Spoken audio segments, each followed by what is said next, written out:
2வது அத்தியாயம் 8வது வசனத்தை இன்று நாம் பார்க்கலாம். அடுத்த வசனமாக முதலில் வசனத்தை வாசித்து கொள்ளலாம்.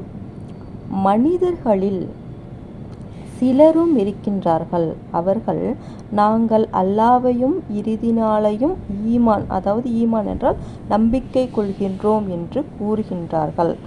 ஆனால் அவர்கள் ஈமான் கொண்டவர்கள் அல்லர் என்று இந்த வசனம் நமக்கு கூறுகின்றது. இந்த வசனத்தை நாம் இப்போது பார்க்கலாம். இந்த வசனம் நமக்கு எதை சொல்ல வருகின்றது, இதை நாம் வாழ்வில் எப்படி புரிந்து கொள்வது என்று நாம் பார்த்தோமானால், இந்த வசனம் வெறும் வெளிவேடத்தை பற்றி மட்டும் நமக்கு பேசவில்லை. மாறாக மனித மனத்தின் மிக ஆபத்தான ஒரு நிலையை நமக்கு எச்சரிக்கிறது இந்த வசனம்.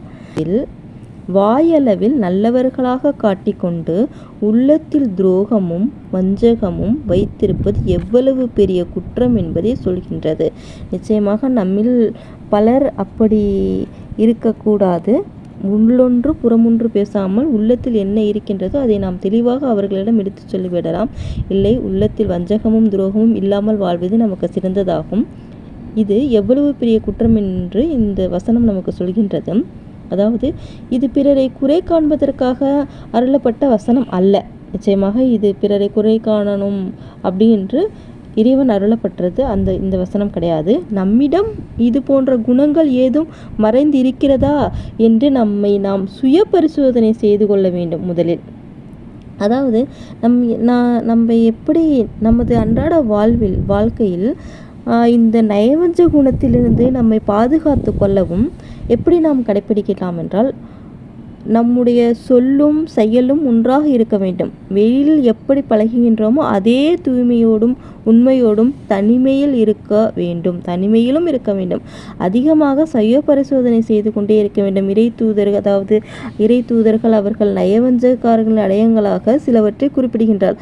பேசினால் பொய் சொல்வதும், வாக்குறுதி அளித்தால் அதற்கு மாறு செய்வதும், நம்பினால் துரோகம் செய்வதும், இந்த 3 குணங்கள் நம்மிடம் வராமல் பார்த்து கொள்ள வேண்டும். முதலில் தூய்மைப்படுத்துவது. நம்ம எப்படி தூய்மைப்படுத்தி கொள்ளலாம் என்றால், நாம் செய்யும் எந்த ஒரு நற்செயலும் பிறர் புகழ வேண்டும் என்பதற்காக இல்லாமல் இறைவனின் திருப்திக்காக மட்டுமே இருக்க வேண்டும் என்ற எண்ணத்தை ஆழமாக பதிய வைக்க வேண்டும் என்று இந்த வசனத்தில் இறைவன் நமக்கு குறிப்பிடுகின்றான். இது புரிந்து கொள்ள சில எளிய எடுத்துக்காட்டுகளை நம்ம பார்த்தோம் என்றால், இந்த நயவஞ்ச குணத்தை இன்னும் எளிமையாக புரிந்து கொள்ள குர்ஆனில் இந்த நயவஞ்ச குணம் மற்றும் அதன் விளைவுகள் குறித்து பல இடங்களில் நமக்கு எச்சரிக்கின்றது.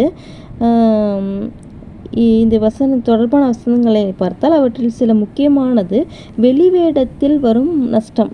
அது எப்படி என்றால், 2வது ஆயத்து அதே 9வது வசனத்தை அடுத்த வசனத்தை நாம் பார்த்தோமானால் எப்படி என்றால், அல்லாவையும் ஈமான் கொண்டவர்களையும் ஏமாற்ற முனைகின்றார்கள், ஆனால் அவர்கள் தங்களுக்கு தாங்களே அன்றி ஏமாற்றிக் கொள்வதில்லை என்று இந்த வசனம் நமக்கு கூறுகிறது.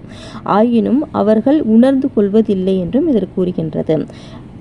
நம்பிக்கையாளர்களை அடுத்து இந்த தொடர்பாடம் என்னவென்றால், நம்முடைய உள்ளமும் நாவும் செயலும் எப்போதும் உண்மையாக இருக்க வேண்டும்.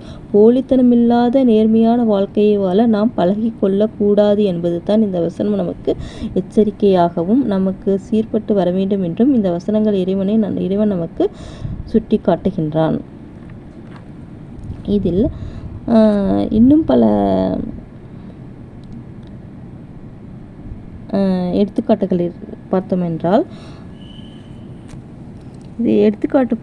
என்றால், ஒரு பொருளை விற்கும் போது இது 100% தரமானது, என் மீது சத்தியமாக இது உழைக்கும் என்று கூறி தரம் குறைந்த அல்லது பழுதான பொருட்களை வாடிக்கையாளருக்கு தந்து ஏமாற்றுவது போலத்தான் இந்த வசனம் நமக்கு இருக்கின்றது. இது போன்ற வேறு வசனங்கள் பார்த்தால் 4வது அத்தியாயம் 142வது வசனத்தில் நிச்சயமாக இந்த நயவஞ்சக்காரர்கள் இறைவனை ஏமாற்ற நினைக்கின்றார்கள், ஆனால் அவனோ அவர்களை ஏமாற்றி விடுகின்றான். அவர்கள் சலாத்துக்கு நின்றால் சோம்பேறிகளாகவும் மனிதர்களுக்கு காட்டுவதற்காகவே நிற்கின்றார்கள். இவர்கள் செய்யும் எந்த நல்ல காரியமும் பிறர் பார்க்க வேண்டுமென்றே போலித்தனத்திற்காகவே இருக்கும். அடுத்த இவர்களின் வார்த்தை வார்த்தைகளுக்கும் இவர்களுக்கும் உள்ளத்திற்கும் தொடர்பு இருப்பதில்லை. அதாவது இவர்களின் வார்த்தைகளுக்கும் இவர்களின் உள்ளத்திற்கும் தொடர்பே இருப்பதில்லை. சுருக்கமாக சொல்லப்போனால் வார்த்தைகளில் உண்மையும் செயலில் நேர்மையும் இல்லாத மனிதர்களின் முகமூடியை கிழிப்பதே இந்த வசனமாக நமக்கு பாடம் கற்று தருகின்றது.